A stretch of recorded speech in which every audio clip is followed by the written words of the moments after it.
Alright, let's go ahead and get started. I'm going to talk today about working capital management. Hopefully I'll be able to shed some light on that, in addition to something that may help you with your managerial economics discussion about how trade credit is used. We'll talk a little bit about that at the end. But working capital management, if you remember from, I think, class 1 or 2, we talked about working capital as that excess of current assets over current liabilities. And that, on the one hand, gives the company a little bit of cushion if you need some money to buy some stuff. On the other hand, we looked at the aspect of that where that's just money sitting around, and it could be used to generate more free cash flow and more value. So we're going to dissect that and think about how we want to find the optimal level of working capital. All right, we're going to start with a little free cash flow review and working capital review. I'll remind you how we calculated working capital. It'll be good review for the exam, which is going to be in 2 weeks, and it'll warm us up for the review that's going to be in 1 week. And it'll also help us think about how this working capital discussion fits into the value of a company. And we'll talk about working capital management, like how do we manage those current assets and those current liabilities in a way that helps us. We'll use a metric called the cash conversion cycle, which tells us how long it takes for cash to work its way through those current assets and current liabilities. We'll talk about trade credit, which is the one thing we were talking about earlier. If you pay early, how much of a discount would your suppliers give you? And if they're charging interest, how does that affect your working capital policy? And then we won't talk about commercial paper. I forgot to take that off, but that relates to working capital. We won't spend any time on it, though. All right, so let's just review our free cash flow calculations. Remember, we're calculating free cash flow, which is going to determine the value for a company. And we're going to discount those free cash flows based on weighted average cost of capital. We're concerned in this class with the top part of this. We have sales and we have costs that we need to incur to generate those sales. And then there's this part we talked about, this required investment in operating capital. Does anyone remember what that is and can explain that to us? It's required investment in operating capital.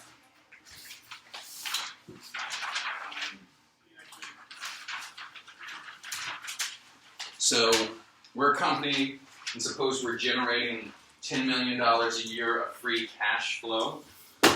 Or, well, not free cash flow. We're generating $10 million a year of what we call net operating profit after taxes. Remember, that's a metric we liked. But in order to do that, we need to buy a new building.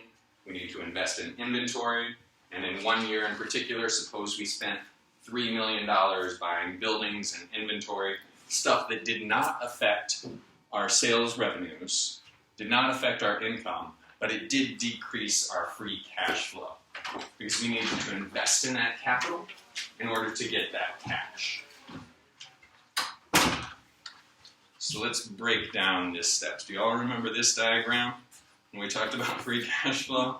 All right, I don't know if that's a happy look or a sad look, Alexandra. All right, but I'm glad you remember it, kind of.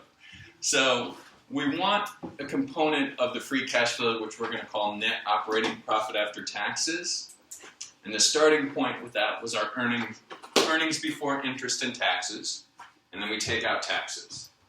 And we like this earnings before interest and taxes because it's a figure that assumes no debt. We don't want a figure that has already taken out interest payments because we want the cash flow that's going to go to both the debt holders and the equity holders.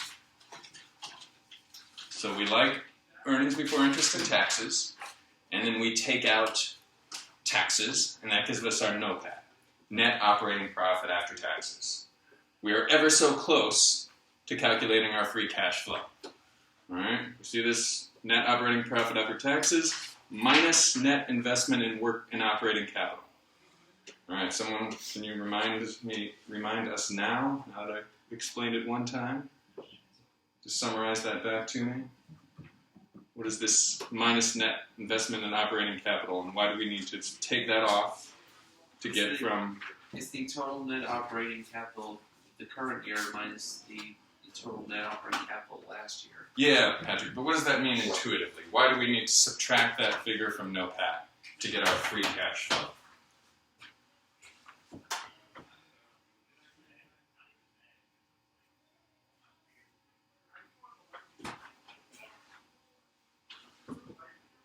How was that, Mallory? No. Okay. So, help us out, Brian. So basically, it's your net investment in your operating capital. So that's basically your operating capital is how much it's going to take to function properly, efficiently. So it's you're subtracting that against your operating profits because, like in step 2, it's current assets and current liabilities. So you want your net variables together. Okay, so it's how much we're investing in our company that's not going to show up in the income statement. It is our investment in operating capital. All right, as I mentioned earlier, we had to buy a building. We had to buy some inventory. That's not going to affect our NOPAT. It's not going to affect this figure, but it is money that is not going to our investors. So we subtract it off. Remember, there are 2 components of this operating capital. One is the working capital, and the other is the operating assets. And working capital. What is working capital? Your textbook, I guess, calls it net operating working capital. I'll just call it working capital for simplicity. What is working capital? Current assets minus current liabilities. Yes, so our current assets minus current liabilities. Our current assets might be inventory, accounts receivable, cash. Our current liabilities might be accounts payable is the big one. Accruals is another one we'll talk about. So what is the difference between current assets and current liabilities? And we're going to be concerned with the change. All right, did that increase? All right, do we have to put more money in inventory to keep generating that cash flow? If we did, then that's going to decrease free cash flow. And then once we have our working capital, we're going to add our long-term assets, buildings, factories, and we're going to see how much those 2 things put together, how much did they change. And that's going to give us our free cash flow figure. And what we're going to do tonight is break apart this working capital figure. What can we do, essentially, to make that figure lower? And is it responsible to make it lower? And when we do make it lower, how that generates more free cash flow. It has less of our money tied up in inventory, less of our cash just sitting around.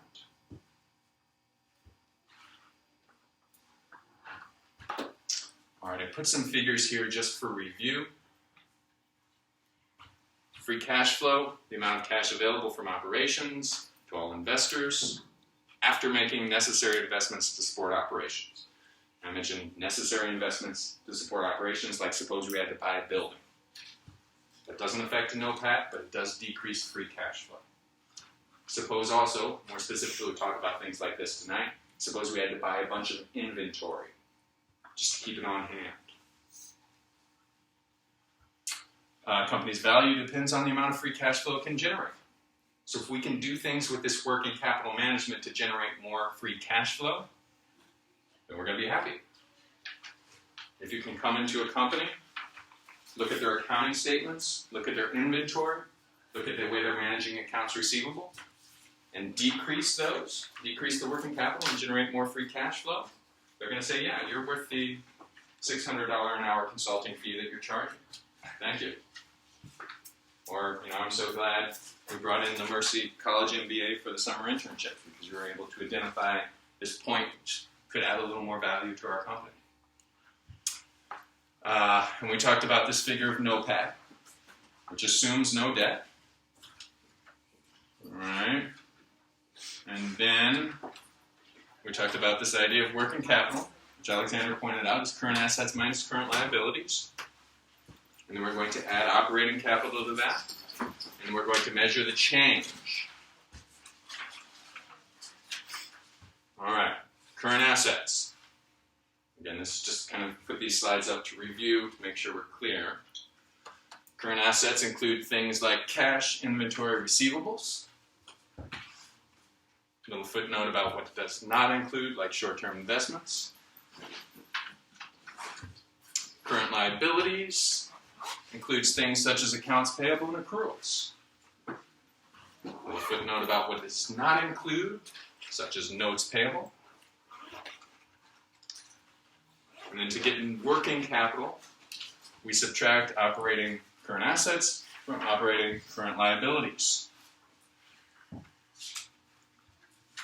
Okay, so that's a quick review on free cash flow, quick review on how working capital affects free cash flow.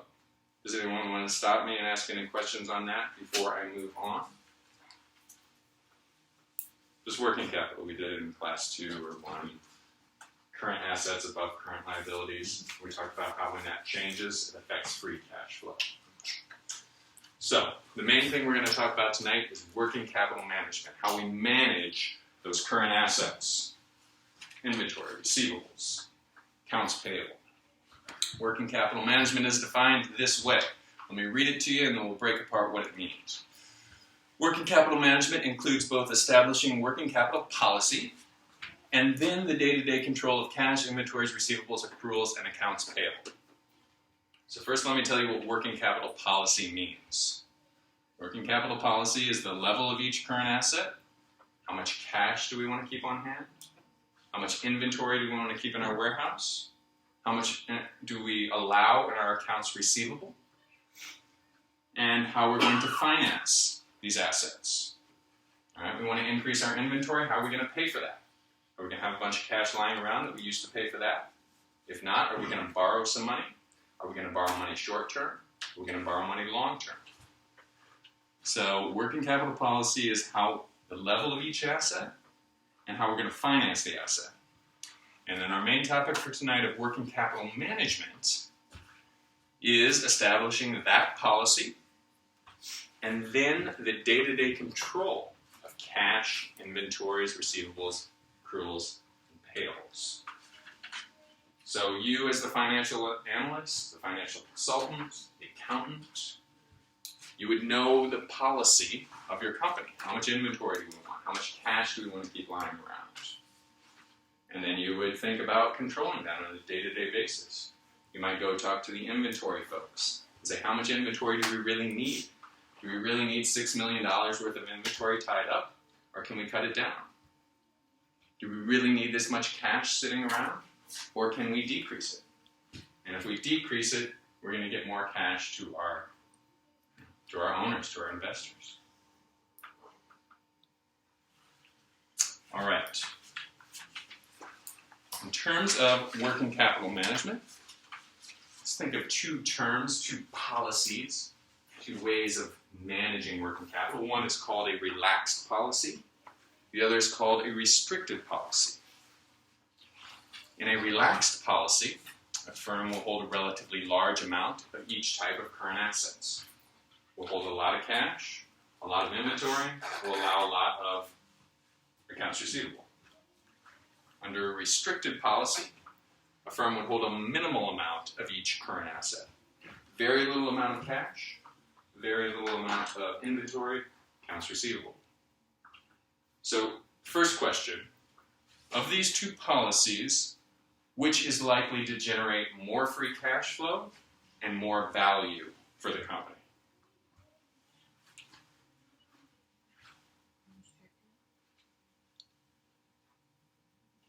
I've heard one guess. Anyone else? Relax. Oh, okay. All right. So I've got one vote for restricted, several votes for relaxed. Restricted? Okay, explain it to us, Bill. Why is restricted going to generate more value for the company? When you're restricting things, you're kind of running very lean. So if you're buying inventory, you're only having inventory for what you need. So you're not buying all this excess inventory that you might not be using this month or next month, or you're just running in a lean inventory. And then for expenses, you're not kind of going crazy with things. So you have this money. Let's say you have $1 million, but maybe your operating costs are only $50,000. But you have all that excess cash. It's kind of not. being free, it's not tied up in stuff that can't turn around quickly. Okay, so you're running a lean operation, so it is correct. A restricted policy will generate more free cash flow and more value for the firm because your cash is not tied up. You don't have a bunch of cash sitting in the bank account that's not earning value for you. You don't have a bunch of things in the warehouse, in the inventory shelves that are not earning value for you. And if you can decrease both of those, then that's going to increase your free cash flow. And do you remember how that math works? We have a decrease in those current assets. It's like a decrease in current investment and operating capital. So I used the example, suppose we spend $1 million on a building. All right, that doesn't show up on our income statement, but that decreases our free cash flow. So suppose we spend that $1 million on the building, but at the same time, we get $2 million out of inventory. We decrease $2 million of our inventory. We say we don't need it just sitting around. Right? That will result in a positive $1 million to our free cash flow. So the restricted policy is going to generate more free cash flow based on the math that we already know and just based on the intuition. We have less assets sitting around not working for us. That works sometimes. It's like for us, we give, I have dealers that have all this inventory.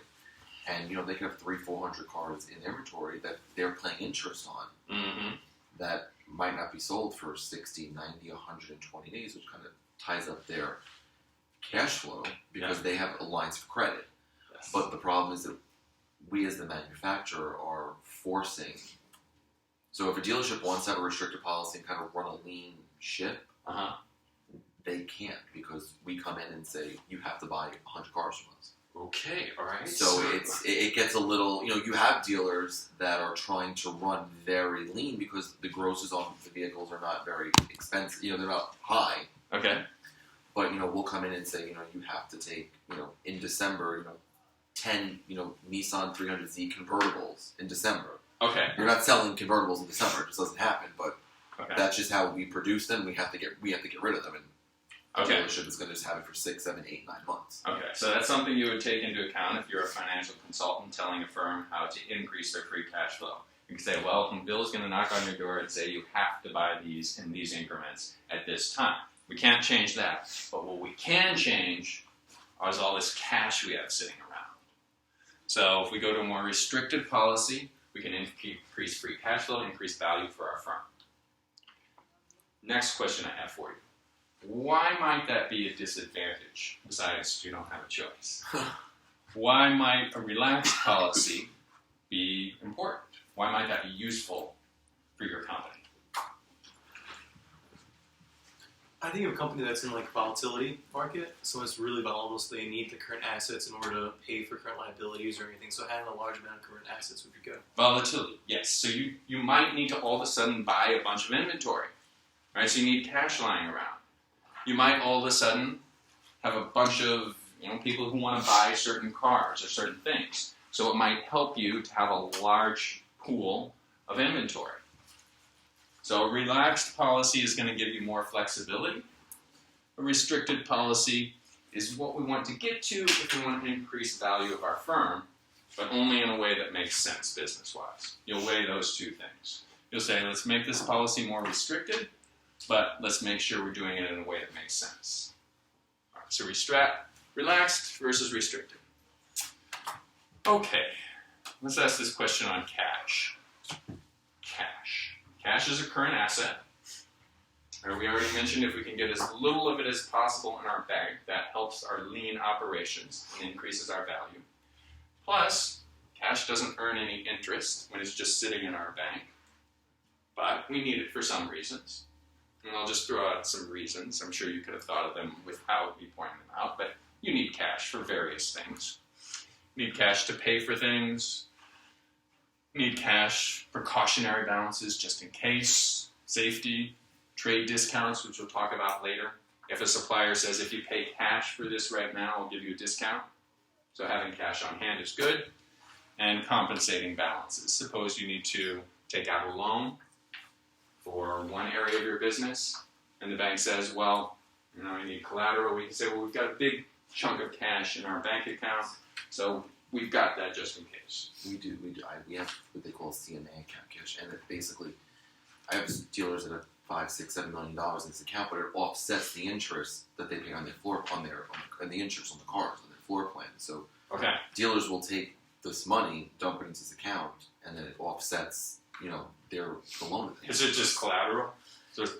It's called a cash management account, and Okay. so if a dealer has $20 million worth of inventory, and let's say their interest payment a month is $90,000, the interest they might pay $40,000 because the interest that we're paying them for their money that's in this account with us offsets the interest that they're paying. So it's kind of like an even wash, and Okay. we have their money to use for buying things, and they're getting a discount off of their monthly expense on it. Okay. Sounds good. Sounds complicated, but A little bit.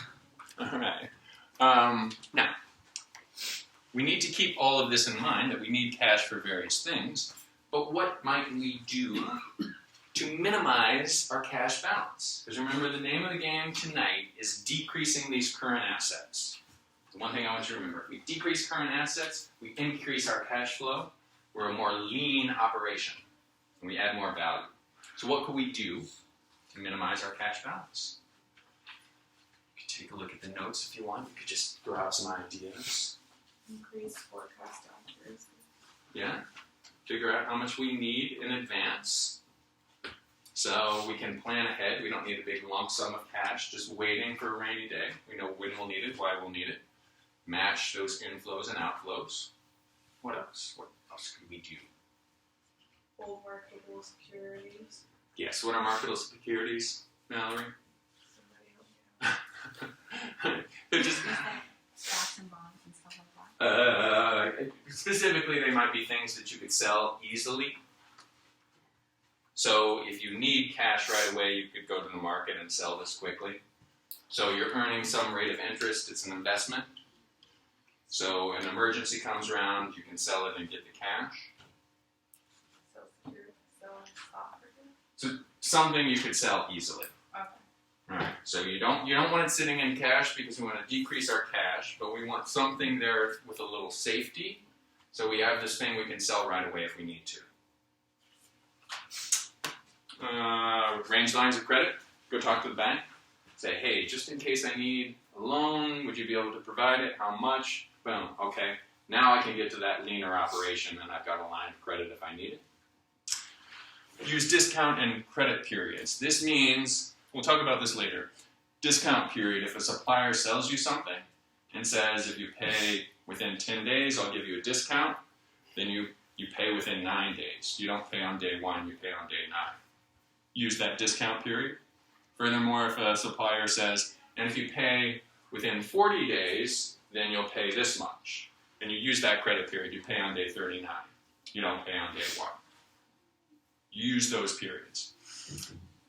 Use lockboxes, wire transfers, automatic debit for customers. Things to increase the cash flow from your customers. You want to make that as efficient and as quick as possible.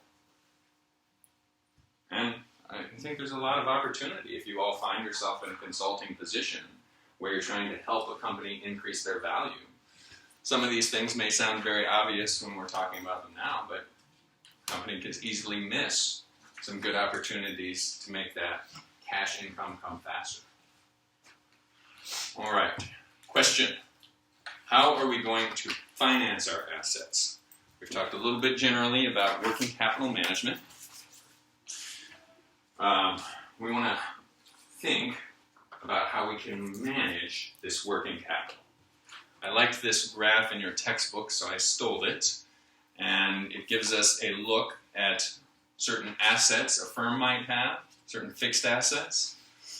Current assets, meaning the things we're talking about, inventory, cash, receivables, that are permanent, that you're going to have in a good economy, bad economy all the time. And then there might be temporary assets, such as you might need a little extra cash for a certain season. You might need a little extra inventory if you're expecting a run on a certain product. And these temporary assets are going to fluctuate. And we, as finance folks, are going to think about how we're going to finance that. In the past, when we've talked about how we want to finance something, we've asked the question, do we want to finance it with debt or equity? Tonight, we're going to ask the question, do we want to finance this with long-term financing or short-term financing? So we'll look at three different options, three different ways we could finance these assets. The first is the moderate, also known as the maturity matching system of financing assets. And this essentially says, if something is permanent, we want to finance it with long-term liabilities, long-term stocks, long-term loans. If something is temporary, we want to finance it with short-term loans. So if we're going to need a little extra inventory, and we want to keep it as lean as possible in the times when it can be small, right, then we're going to not have that short-term loan on our books. But if something happens, we need to increase it right away. Let's go get a short-term loan. And we're going to match the way our assets are set up with the way our liabilities are supporting those assets. Maturity matching, moderate. Now, we could take what finance people consider a more conservative approach and say, hey, you know what? We know we're ultimately going to need these temporary current assets. Throughout the course of the year, we may need larger inventory. Let's plan ahead, and let's finance everything with long-term liabilities. Everything with long-term stocks, long-term loans. Your textbook calls that a more conservative approach because you never know when you may not be able to get a loan. You never know when interest rates may increase. Your textbook used the example of 2007 when the financial crisis started, and companies that did not have access to loans already lost opportunities because no one was lending. No one was giving them a short-term loan to increase their inventory. So opportunities dried up because they hadn't thought about a long-term strategy and taken a conservative approach. That's not to say this is always the approach you should have, but that is the conservative approach. What your textbook calls the aggressive approach is financing both temporary assets and some permanent assets with short-term loans.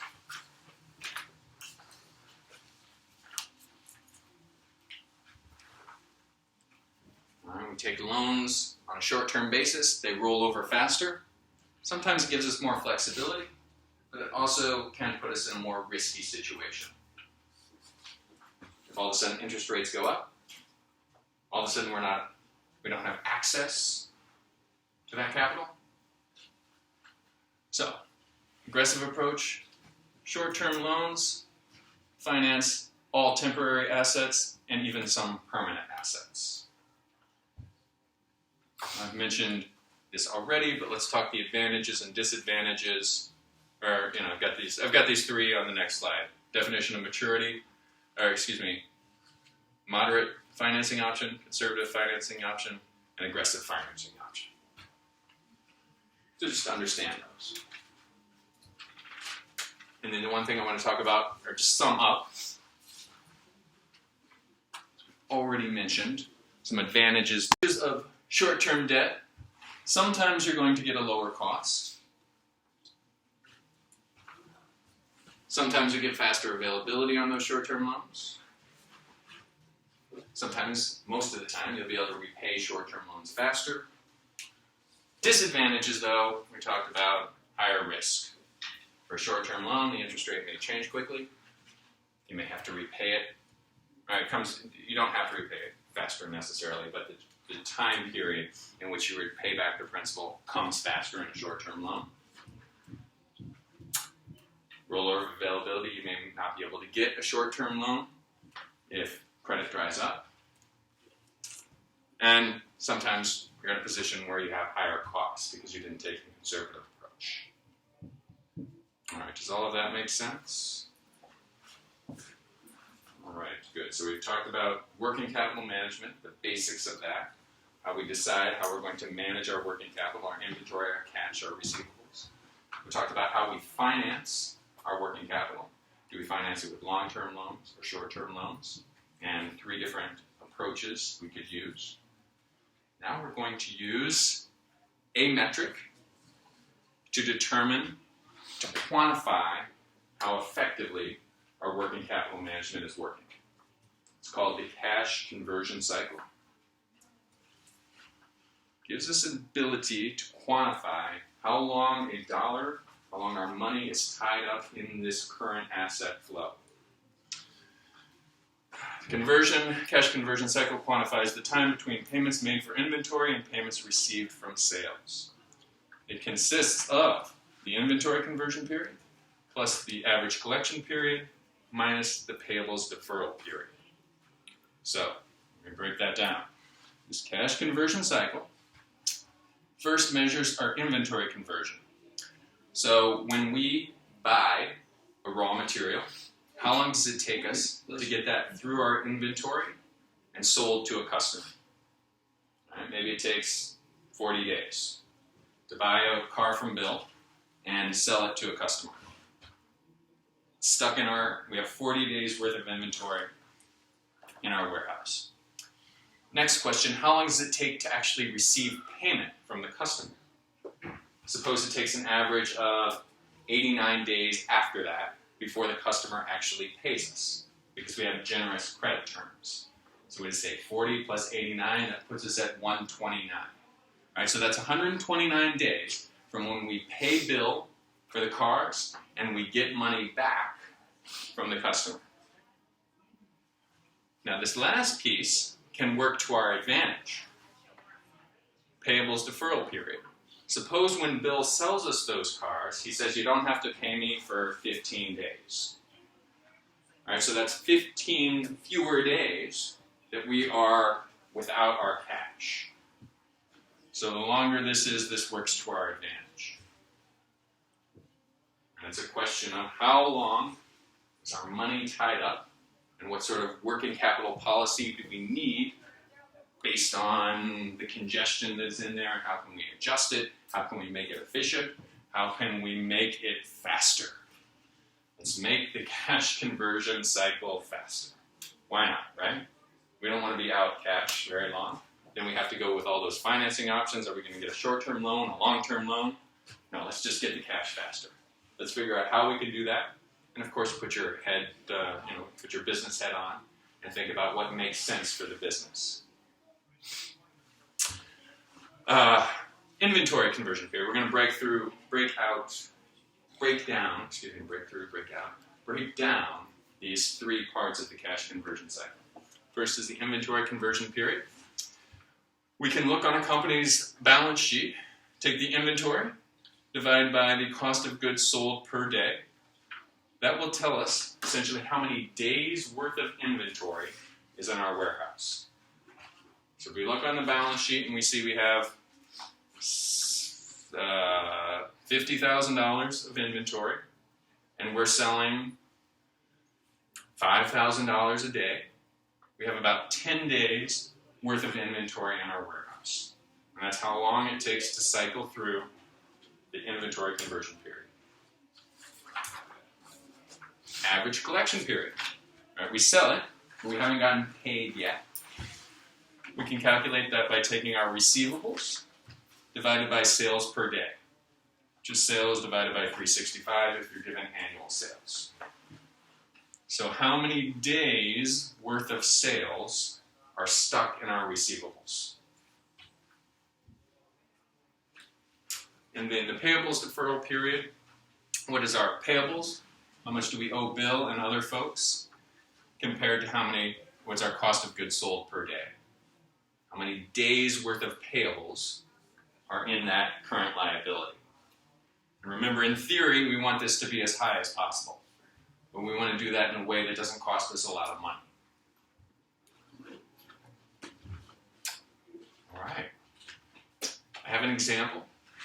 Let's get a little practice calculating the cash conversion cycle. This mythical company, GBM. Suppose you're given this data. You have annual sales, cost of goods sold, inventories, accounts receivable, accounts payable at these levels. And I believe I left this one blank for you all. Did I not? Did I? No. You know the answers? Oh. Oh well. Guess I did not leave it blank for you. Sorry about that. Maybe I just imagined leaving it blank for you. So, we can still break it down nonetheless. Maybe I can get one volunteer to just tell me where you're pulling these numbers from and how that calculation looks to you.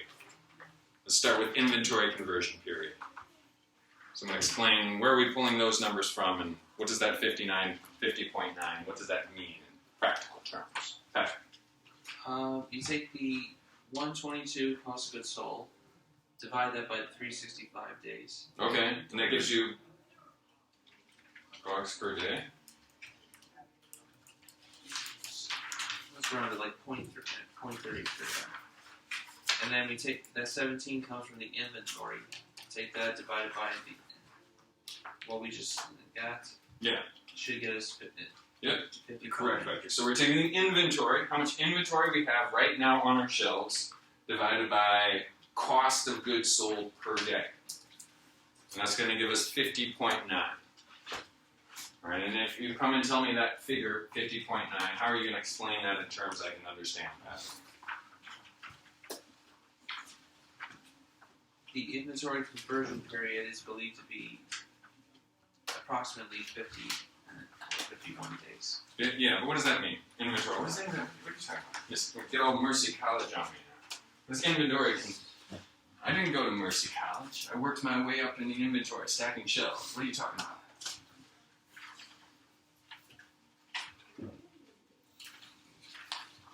Inventory conversion period. How do you explain that to someone who might be paying you a lot of money? That is how many days worth of inventory that you have. Yes. How many days you have worth of inventory sitting on your shelves. So if we were to stop buying inventory right now, we would sell for 51 days and then our warehouse would be empty, right? Right. So when you have raw materials, is it the day that you buy the raw materials would it count, or the day you receive the raw materials to count as your inventory conversion? Is it when it's in your hands, I guess? Or? I don't know. I don't know. I was just wondering. I don't know. Yeah. Somewhere in between.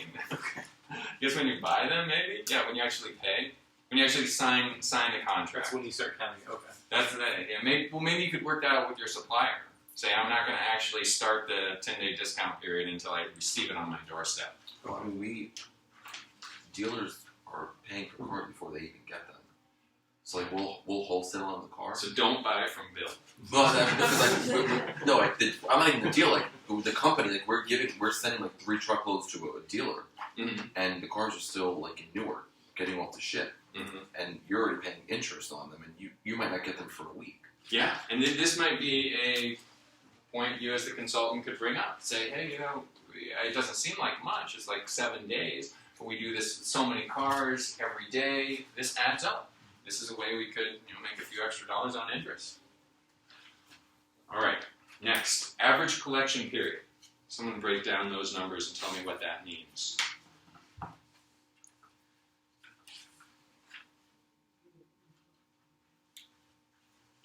All right, where are we getting that 51 from? And why are we dividing it by 150 by 365? So average collection period is taking your receivables, which is $51, Yes. then dividing that by your sales, which is $150 for 365 days. So divide that and you get 124.1. Okay, good. But what does that mean then? That's how many Practical days worth of sales are in receivables. Yes, days worth of sales are in receivables. So we could look at it as if we sold for 124 days and we didn't get paid. We haven't seen $1 yet. You could explain it like that. Hopefully it didn't work out exactly like that. Your receivables increased over time and you were getting some cash. That seems like a lot, right? 124 days worth of hard work, sales, still waiting to be collected. On average, it might take, 3 months for me to get paid? Not sure I like that. Maybe I gotta tighten my credit policy. Start calling customers and say you need to pay now. Not sell to someone who has bad credit. Alright, and the last one, payables deferral period. Someone explain how we got those numbers and what that means.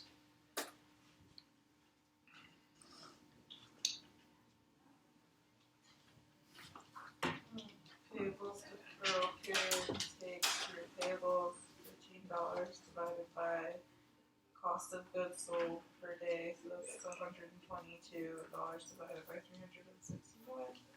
You get 338.9 days. That's how many days worth of payables are in liability. Yeah, how many days on average it takes us to pay our suppliers. So, theoretically, I mentioned we want that as high as possible, right? Yeah. Until we find ourselves paying interest charges or doing other things that are financially disadvantaged, or financially not advantageous to us. So, we put it all together on the next slide. 59 plus 124 minus our payables deferral period gives us a cash conversion cycle of 136. 136.1. So, from the day we buy that raw material to the day we collect the cash, 136 days. Maybe that's industry standard. Maybe that's lower, maybe that's higher. We don't really have any information. But we want to think, as financial consultants, about decreasing that. How can we make that faster? How can we make that tighter? And there's some advantages to decreasing the cash conversion cycle. Lower interest charges. The less time we are without cash, the less need we might have to go get short-term financing elsewhere. If we have to go get short-term financing, we have to pay interest. All right? We have a tighter cash conversion cycle, we don't have to do that. Lower working capital. Okay, so we have a tighter cash conversion cycle, we have a lower working capital, which gives us what ultimately? If we lower our working capital? More what kind of cash? Free cash. More free cash flow. All right, so we lower our working capital, we're getting more free cash flow. And we're showing more value. Disadvantages. All right, what are the disadvantages?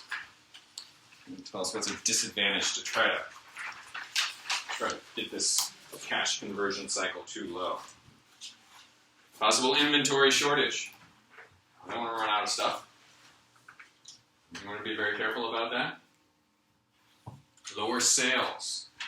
I mentioned this idea that our accounts receivable was too high. It was taking us too long, 124 days to collect from customers. So you might want to tighten those credit standards, say you have to pay within 15 days. Well, that could affect our sales. It could lower our sales. Interest paid to suppliers. So I mentioned, theoretically, we want the payables deferral period to be as high as possible.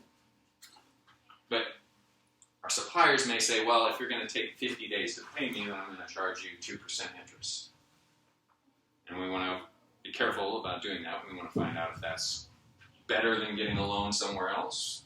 If it is, fine. If it's not, then we want to pay faster. All right. So questions we might ask.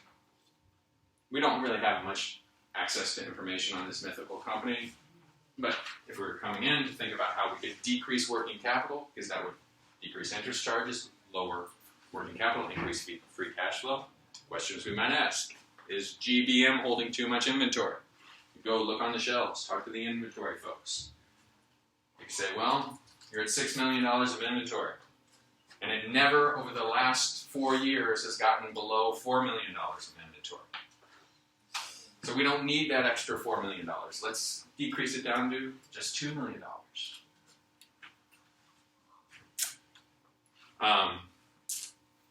Yes, let's see. Should this company change its credit policy? I mentioned earlier. Should it be selling only to folks with better credit who will pay sooner? Are they effectively utilizing trade credit, which is what we'll talk about in a minute, which is, are we using that time that our suppliers give us to pay them effectively? Are we taking advantage of that?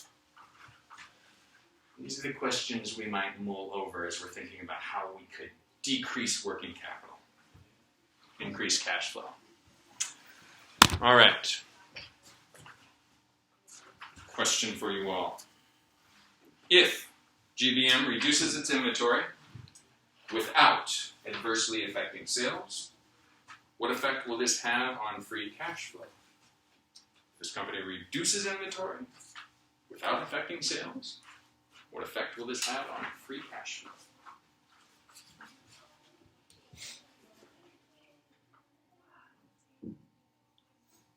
Shorten. Okay. All right. So, did someone answer that question for me? Mary? Will it increase free cash flow? Yes. All right. So we reduce inventory, we increase free cash flow. In the short run, one-time reduction in inventory causes identical one-time increase in free cash flows. And we understand the math of that, right? Went over that in class 2. In the long run, if sales grow and inventory process are maintained, free cash flow will be greater and greater each year. So what that is saying, if suppose our sales are growing each year, but along with our sales growth, our inventory manager is saying, in order to support this sales growth, we need to increase inventory to keep up. Right? We don't have time to be lean. In that case, your free cash flow is going to be eaten up by the increase in inventory.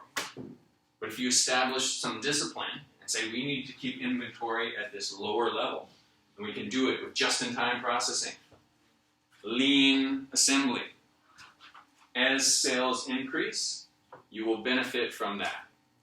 You'll benefit more directly with increased free cash flow. I think there's a story about just-in-time processing with automakers. I studied a little bit in business school. In the 80s, Japanese automakers developed this just-in-time processing. Have you heard of it though? So they process just-in-time. In the auto manufacturing plant in Japan, they would have their suppliers literally handing them parts. As the need becomes for the vehicle. Yes. And then they would ship them as needed. They're not building all these cars to sit there. Yes. So, like, we're building these vehicles, they're sitting in Mexico or in Tennessee or in Japan. Yeah. And Nissan their cash flow is now tied up because we paid for all these materials and the dealers haven't bought the cars. The customers haven't bought the cars from the dealers. So they're trying to, as the cars come off the assembly line, they're, sold. On some manufacturers do that very well, like Range Rover, in that, like, the minute the cars are sold, Subaru, the minute the cars are literally getting off the truck, they're sold. And their inventory is very, very lean because it's very in and out, in and out, in and out, in and out. In the 1980s, Toyota famously had 1 hour worth of inventory. 1 hour worth of inventory. They had the supply line so tight that that's how much they kept on hand. They did not have a big warehouse full of cars or parts to go into their cars. But like when there was the earthquake in Japan, that affected a lot of us because we didn't have the supplies needed, or we didn't have certain supplies. Yeah. So we manufacture some of our own parts, but airbags we don't. Okay. So we could build cars, but they have no airbags in them. Okay. All right. So it's kind of like the plant has to shut down because you need that. So it's Yes. Okay. So there is some risk involved, and I may be getting parts of this story wrong, but there's a legendary story about when Toyota executives came to the United States in the 80s to visit other American manufacturing plants, and they said, how much inventory do you keep on hand? How many days worth of inventory? And the answer was like 7 weeks. And the Toyota executives they couldn't believe that. 7 weeks worth of inventory? And they got confused. Apparently, legend goes that they said the word for weeks, that must mean hours. They must be saying 7 hours. They cannot possibly be saying 7 weeks. But To Bill's point, a larger amount of extra inventory can be helpful if you need it. If risks, earthquakes happen, etc., etc. Okay, let's move on. Let's talk about decreasing accounts receivable. So I think we calculated this accounts receivable as 124 some days. All right, that's a long time it takes us on average to collect. So what can we do to decrease that? I've already mentioned some ideas. I've just thrown them out as we've gone, but you tell me, just intuitively, what might you do as the financial consultant saying, what can we do to decrease that accounts receivable from 124 down to like 16? Discounts? Yes, discounts. All right, cash discounts. Tell your customers if you pay cash, we'll give you a discount. So you won't have anything in accounts receivable. What else? Guess I'll go through a couple of ideas here. Cash discounts, credit period. All right, how long are you going to let your customers wait before they pay? If you say you don't have to pay for 90 days or 180 days, you may get a lot of buyers, but then your accounts receivable is going to be longer.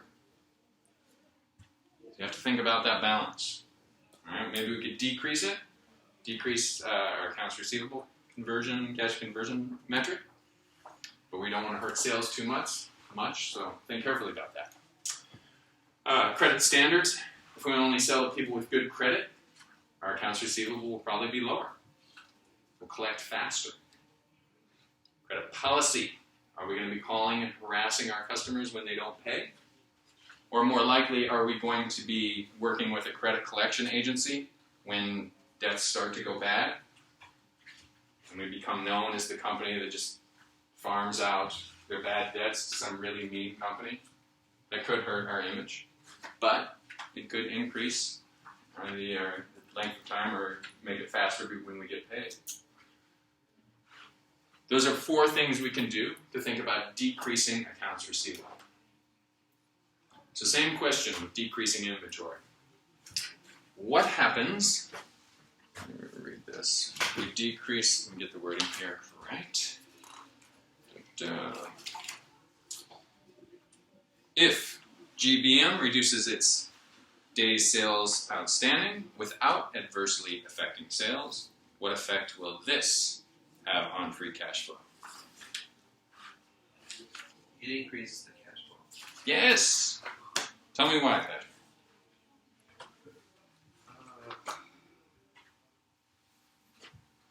Well, so days sales outstanding was 124.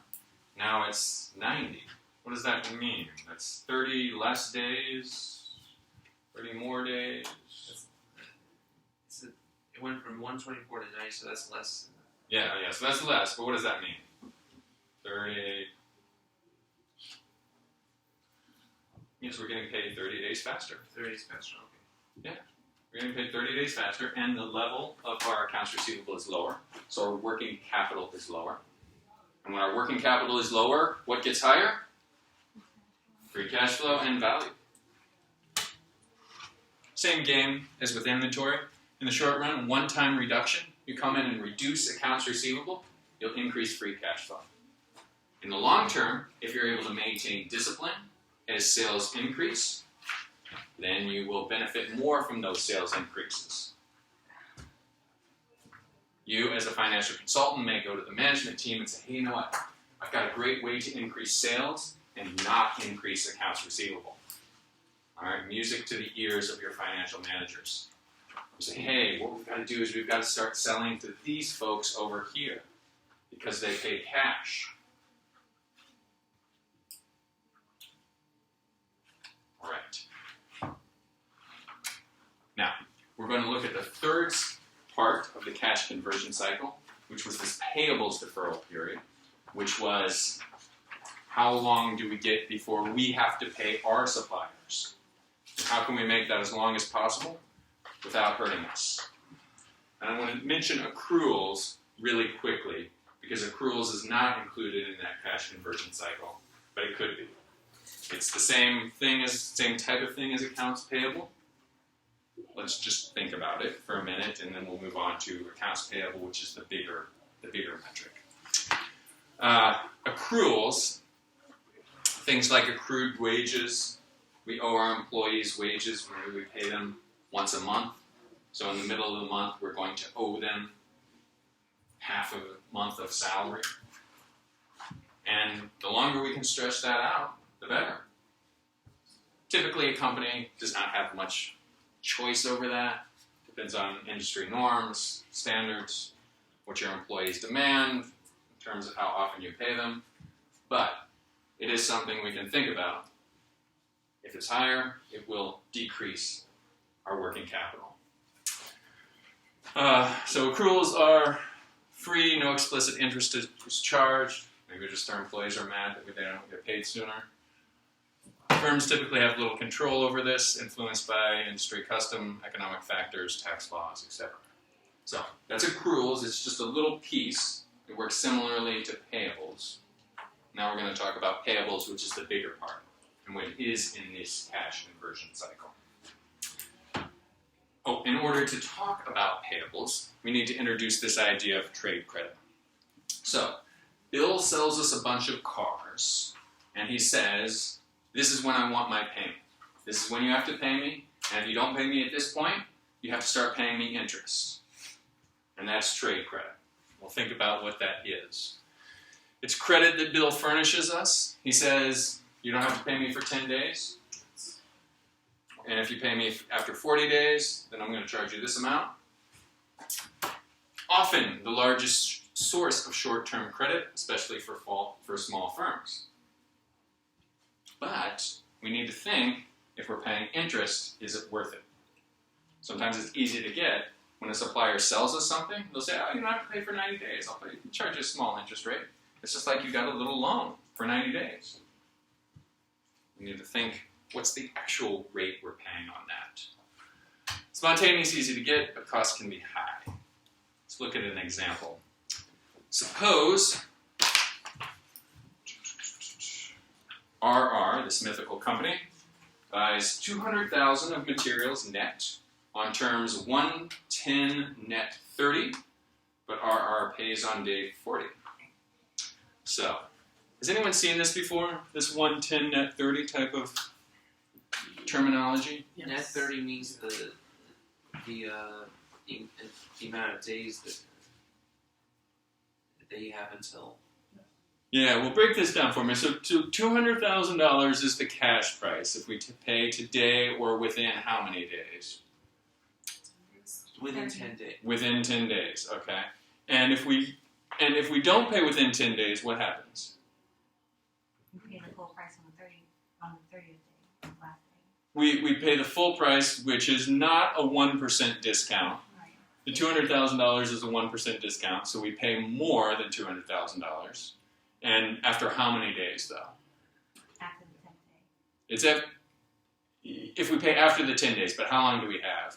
30 days. 30. We have 30 days after the 10th day, so we have a total of 40 days. I always thought it was 30 days within your purchase day. Like you get 1% if you pay within 10 days, but if you don't pay within a month, you have to pay the whole Yeah, amount. it's so we add 30 days after that, right, Mallory? 30 days after that. I'm like Alex, I thought Yeah. it was That's how we learned it. You pay Really? within a month. It's not 30. It's not extra days. It's Could be total days. it's just maybe the way. Alright, it's been a while since I learned this in accounting, but your textbook explains it. It's the extra, it's 30 days after that. So you So, have like an additional 10-day float on top of the 30. yes, you get 10 days for free, and then you get 30 days at essentially 1% interest. Or 1% interest for that time period. See, and when we learned it, it wasn't interest. It was a discount. So you get a 1% discount on the $200,000. Yes, it could be both. You could think of it as a discount, or you could think about it as interest. So if I'm going to give you a discount, you could say, all right, I'll take advantage of the discount. But if you don't take advantage of the discount, then you could imagine that you're paying interest, right? So the 200,000 already includes discount. Yes, the 200,000 because it says net. in this example, the $200,000 includes the discount. All right. So we could buy this today, and we have 10 days to pay $200,000, which is a 1% discount. After that, we have a 30-day period in which we'll pay the full amount, which is going to be the $200,000 plus 1%. Now, so if you were to ask yourself, what's About net 30. 30 days of the purchase day? All right. Let's come back to that. Let me go through this example, and we'll think about how the math might be slightly different. So we've got 30 days, either from the purchase day or after the 10 days, when we're paying a 1% interest, 1% on that money. Now, is that the same as a 1% loan? Like, what's the interest rate we're paying? What would you say the interest rate we're paying? Is it 1%? Is it more than that? Is it less than that?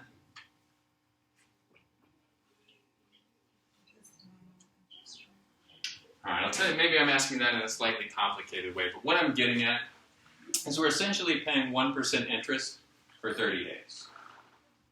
They're paying 1% for 30 days. So if we were to think about that on an annual basis, it would be more than 1%. We're paying 1% per 30-day period. So the discount after the 10 days then becomes the interest rate per day Interest rate per 30-day period. per 30 days. Yes. So we're paying 1% on that money for 30 days. So that might be something on average like a 12% interest loan. Is that always how this works? Like if you don't pay within the first 10 days, it no longer becomes the discount rate, it becomes the interest rate. It is what Alexandra and I were talking about. You could look at it either way. You could look at it as I get a discount, or I don't get a discount and I'm paying interest. I think when we learned it, there was no interest involved. Yeah.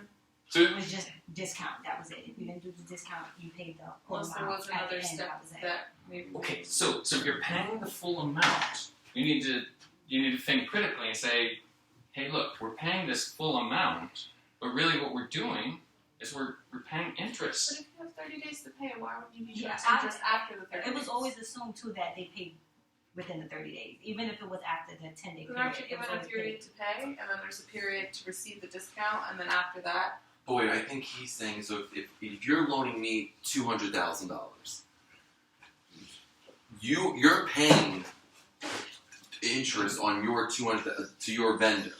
So he has to pay. I have to pay in that $200,000 I'm paying back. I There's think interest I might built into it. understand it. Because the amount is already at the discount rate, you have to add back the interest to get the original price. Is that what you're saying? Yes. Okay. I Yes. get it. So say the original price is this much, $202.20. All right. If you pay within 10 days, I'll give it to you for Usually $200,000. already, we discount ourselves usually, but it's already discounted. Okay. So we'll call the sticker price $202,020. But if you pay today or within 10 days, I'll give it to you for $200,000. So you're waiving that interest. Yeah. So if you take the full 30 to pay, then you're not getting a discount. And you could even look at it like, you know what? I tell you what I'm going to do. I'm going to not pay, and I'm going to take out a loan for $2,020, and then I'm going to pay interest on that for the next 30 days. And then I'm going to pay you the full price. Right, Mom? Question. Yes. I understand this. So after the 10 days, you said it's 1% per day for 30 days. No. No, 1% per 30 days. 1% per 30 days. 30 days. Okay, that's That's one one side. side. Yes, yes. Okay. All right. So your textbook shows a method of calculating the nominal interest rate. And we already said, as Mallory pointed out, you're paying 1% on that 30-day period, which might come out to something close to 12% per year. But you may need to figure out exactly what the nominal rate is. Your textbook has a formula, which I'm going to show you. And then we're going to talk about it in a slightly different way to flesh that out. to calculate the nominal interest rate you are paying by foregoing this discount. And are you with me, Alexander? That you are essentially paying interest by foregoing a discount. You take the discount percentage, which is the 1%, divided by 1 minus the discount, times 365, divided by days taken, minus the discount period. So, that equates to the discount in this 110 net 30 is 1%, and 1 minus the discount gives us 99, just the way mathematically that works out. Take 365 days, divided by the days taken, which I claim is 40, but there's some discussion about that, minus the discount period of 10, which gives us 30. And we are paying 1.01% over 12.166 periods. And it's going to give us a nominal interest rate of 12.29. Did everyone see how they did that? And we knew this before we started these calculations. We said, hey, you're paying 1% for a 30-day period, so you've got to be paying somewhere around 12% on an annual basis. So does 12% sound like a high amount? Does that sound like a loan that is efficient? Sounds good? No. No. Yeah, it's like, so by foregoing these discounts, it's like we're paying a 12% loan. We don't want to be paying a 12% loan, hopefully. So instead of saying, oh, we'll just pay after the 30-day period is up, we want to calculate these numbers and say this is just not advantageous for us.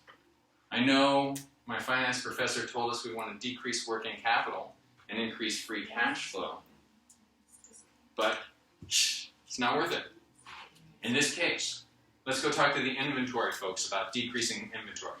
Let's go talk to the sales folks about calling up those deadbeat customers who are not paying. Let's explore those opportunities, because this is too high. Perhaps that might be your analysis. Does this all make sense? I'm out of question. Silly, but I is 1 minus 0.01 equal So it's 1 minus 0.0, 1 minus, I guess, 1%, 1 minus 1%. 0.01 equals. Well, we could do 0.99, in which case this would be different, right? In which case we would be dealing in. It goes into 1.0. 1.01. Oh, I see. So I guess it's. So the discount percentage, we could put this in percentage. We could put this in 0.01 if we wanted to. Okay, yeah. All right. All right. Any questions before we move on? Now what we're going to do for the next few slides is just look at this same example, but I really like the way that your textbook explained this. Kind of an intuitive size of accounts payable. So we're going to come up with this same answer, but just a different way. But please don't get confused by the example I'm going to take you through. I just thought it was an effective way to look at accounts payable. So we're going to look at the balance sheet and come up with the same answer a different way. That's all we're going to be doing in the next 10 minutes. So let's look at some trade calculations. And there's an example of this in your textbook that you can look at, but we'll do this one in class as well. So our annual net purchases, if we want to look at it, the amount we would be purchasing if we paid within 10 days, $200,000 for this company. And we can calculate out a daily net purchase.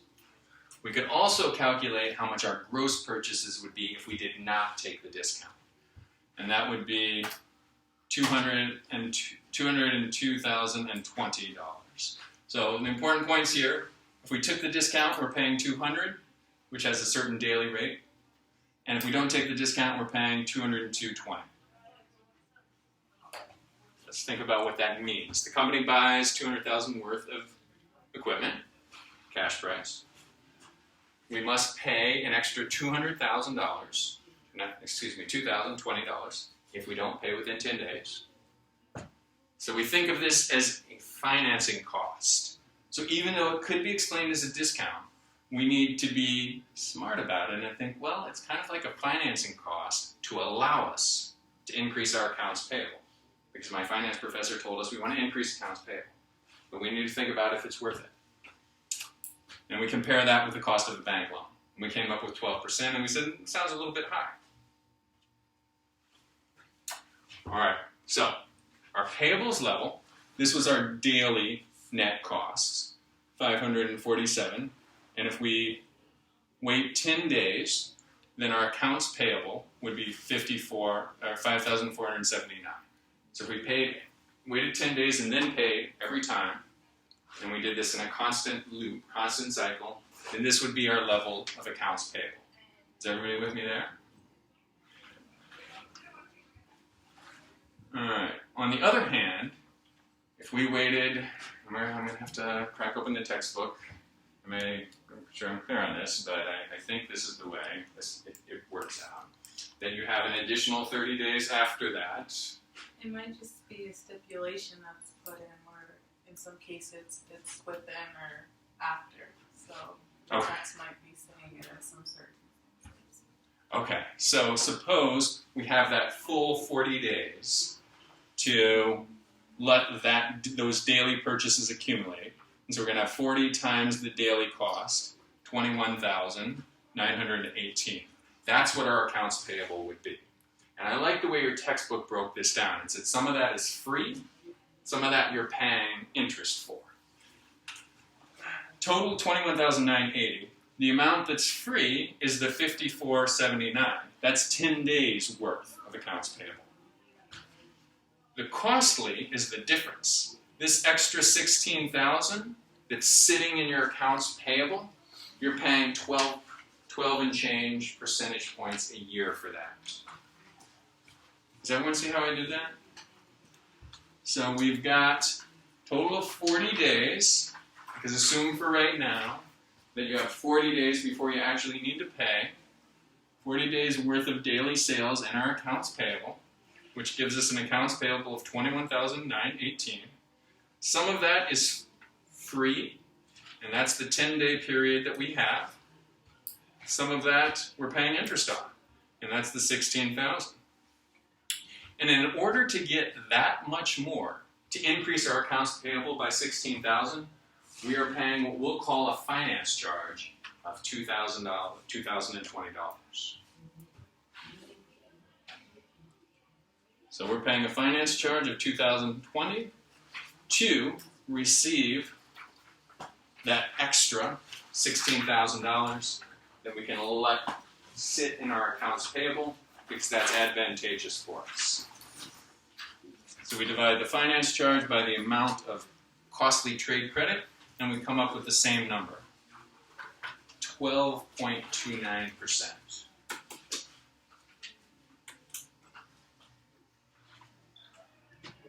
Makes sense?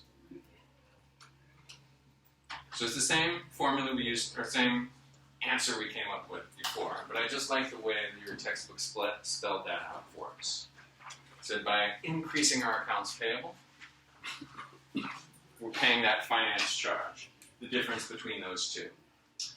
I believe on your quiz there is one question like this. What I suggest you do is use this formula and just calculate the answer that way. But I hope you enjoyed those last few slides because I think that sheds some light on the intuition of what's happening there. Question, Mel? I want to understand it better, but I'm just not sure about the payables. Is that from the company side or is this from the customer? So this is when Bill, we're the company. Uh-huh. Okay, so I understand why it gets confusing. Because we're the company and we sell stuff to customers. Yeah. But this is when we buy stuff from our suppliers. Oh. Okay, so I'm selling cars to customers, but Bill is the one supplying those Like cars. the parts, like the tires or the transmissions and stuff like that. So they have to pay me, the supplier of the transmission, and I guess whatever the terms of, they pay me in 5 days. It's no interest. Pay me in 15 days it's 5% interest, or 30 days it's That's fine. But I guess it will be in the terms of the conditions that the supplier has with the the purchaser has with the vendor. Yeah, and the name of the game, Mallory, is we want to wait as long as possible before we pay bill, right? Okay. Where is our cash conversion cycle?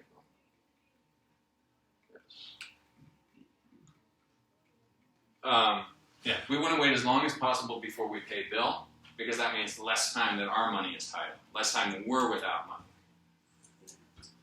So again, we're selling cars to customers, but we're getting supplied from Bill, and we want to take as much time as possible before we pay him. He's giving us 10 days for free.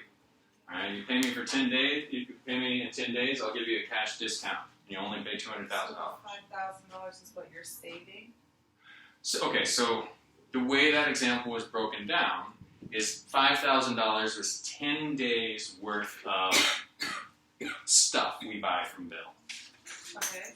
Okay, and if we pay after the 10th day, that's what our accounts payables level is going to be at. It's going to be at $5,000.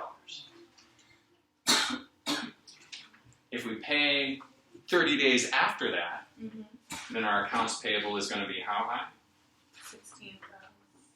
Well, you said with the 40 altogether is the 21,000. Yes, that's going to be 21,000. Mm-hmm. So there's two parts. There's the 5,000 that we get essentially for free, Mm-hmm. and then there's the 16,000 that we have to pay an interest of 12% on. And remember, the whole name of the game tonight is getting our working capital lower. And one way we can get our working capital lower is by getting our payables higher. So we like the fact that we get that we have our payables higher. Because you're getting more interest from those. We're You're long. getting that money. We're waiting longer before we pay you.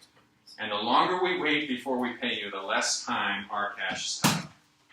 But then also, how does that look toward the? Because I mean, for us, like, you buy a car today, and the bank, and I'm the bank, I pay you the contract tomorrow. But our rules with Nissan is the dealership has 2 days from the date of funding or 10 days from the date of sale to pay us back. So if they go over those 10 days, it actually they have to pay more. Interest, right? But the also thing is also goes against them as a discrepancy. So when we go to renew their line of credit, their discrepancies are higher. Yeah. And we will charge them a higher interest rate because they are poor performance with us. Yes. So we definitely don't want to do that. We don't want to go beyond the credit period. All we're asking in this situation is the credit period worth it? Dun, dun, dun, dun, dun, dun. So this extra 30 days, all right, is it what is that costing us? Well, we calculated that it's costing us 12%. To Bill's point, we definitely don't want to go beyond that 30 days because they'll say they don't even pay after the 30-day period.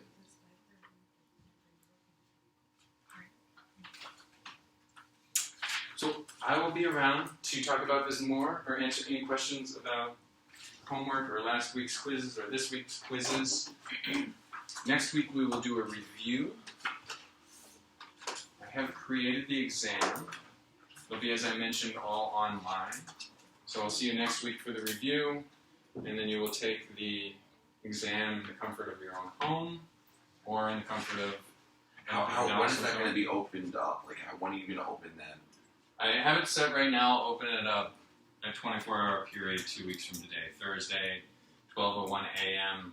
until 11:59 p.m.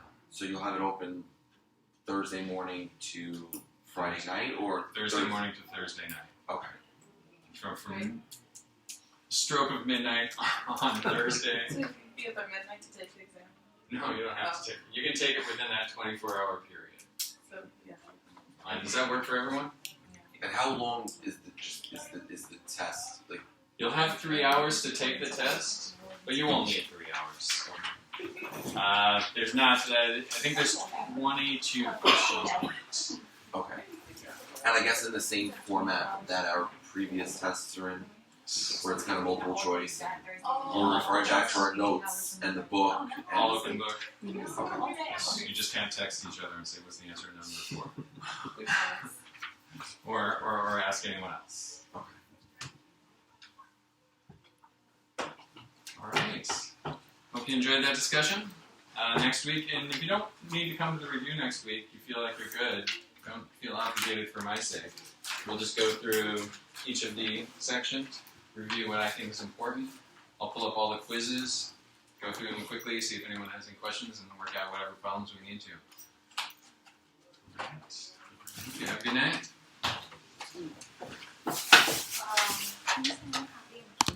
Actually, I was gonna give this to you because I got break even for 2 people. I was away from work and I just got back this afternoon. I think you want to Thank you. So, would you take this if, you know, like, feel like it needs to be changed and you find there to change it, if you remember it looks good to you, we'll keep it, and then we can finish the rest of the Mike, have you heard of that, the trade credit, that 110 net 30? You know how it works? It's not. If it looks good, then you know how it has to go and you agree on the earbuds. We Alright. figured it out, That's how to a- figure it out. She said, why don't we I'll just take figure a it out. percentage of, like, so if following instead of Right, so next of time. our expenses dividing it by how many What's that? total airplanes there are, what percentage of Help me out. Well, we really don't know what percent of the whole. Which Oh, is I 1%, wanna so we took 1% Yeah, I of want to each give you something because you can help me out with your Anyway, purchase. it works. So, I was just gonna look into make sure break I do even is like good, cookies. if it's good, maybe she'll ask me. Okay, well, thank you. Save You're welcome. for, like, Thank you for all your help. make sure the Thank device- you, and you know, Yeah, like I we'll said, calculate and save you break got my even. card, give me a Yeah. call. Okay. Keeping the loop, and then I'll ask. I think the I'll key ask thing Alex is pay to, for the card. Yeah, you're all right. Study. So 210 net 30. I was gonna show you. You've got a Yeah, good yeah, record. 210 net 30. She Sorry, came up what with you- sorry about the 16,000. You could just get it by doing 30 days instead of 40. Yeah, you just eliminate a step, You know, Okay. support So if you that, just took- instead of breaking this down, the 30 is giving you Yeah, but I would cost. get all the cost applications free in credit now, by just send them doing out, the saying 30. we'll take it and do it So, in June. The You way wanna be if you considered for include this it, it year. would just break down I mean, like like, your free trade most of them I credit think will or go what for you're it. saving. Some of But them may not. essentially you only need There the may be a kind of deadline, but in cost this of case, credit, that's why. all schools are under like to establish. Sorry about that. No, it's okay. Application I mean, process. either way, you can say it is I noticed that, yeah. within 40, Yeah. but then there's just one All extra right, step. see you, see you, take care, bye now. Or just use the formula too. Yeah, this is simpler, it's simpler. Yes. But this is. All right. Good luck with your team project. So are you in, the operations management class? Well, Probably not.